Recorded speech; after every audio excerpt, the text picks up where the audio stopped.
Welcome to The Jump. We are coming to you live, overlooking Staples Center and the massive tribute that has sprung up on the plaza below us. Fans have been gathering here since news of Kobe's death broke, and you can see the massive amounts of flowers, signs, pictures, an entire city in mourning. We'll discuss all of that. But first, I'm Rachel Nichols, Dave McMenamin, our Lakers insider.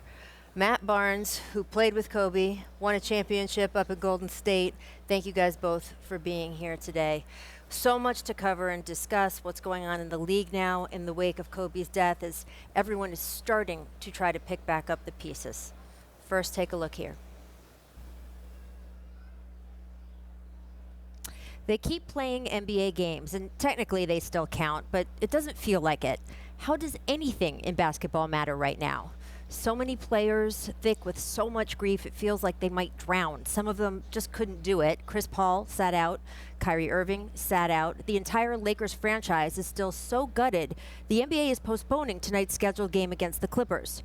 LeBron, who passed Kobe on the all-time scoring list hours before his death, clearly also still reeling. He made his first public comments on Instagram, quote, "I'm not ready, but here I go. Man, sitting here trying to write something, every time I begin crying, thinking about you, Gigi, the friendship, bond, brotherhood we had. I literally just heard your voice Sunday morning before I left Philly. Didn't think for one bit in a million years it would be the last conversation we'd have. I'm heartbroken," LeBron wrote, devastated. "Man, I love you, big bro. My heart goes to Vanessa and the kids. I promise I will continue your legacy, man.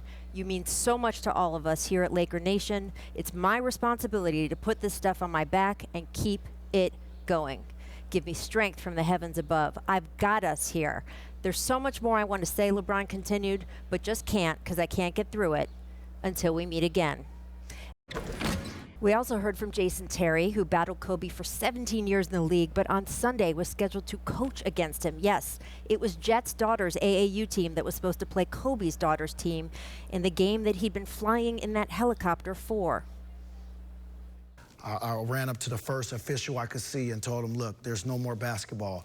We cannot play another game today. Kobe has passed away." And immediately the ball stopped bouncing. Everyone converged on one of the courts, and we all just gathered around, got on one knee. At UConn, they honored 13-year-old Gianna Bryant, who used to tell anyone that would listen she was going to be a Husky one day. In New York, fans took Bryant Park's subway sign and renamed it. In the basketball-mad Philippines, artists painted a mural, the country's famous tenement court, covered with Kobe. And here at the Staples Center, there have been tears shed, stories told, and yes, a trash can set up to do what we all do every time we have a piece of paper to throw away, ball it up and yell, "Kobe!" Really, it seems like everywhere you look, there is only one thing that everyone can talk about. What did he mean to you? Oh, man. You know, growing up in LA, I don't even know if I can do this.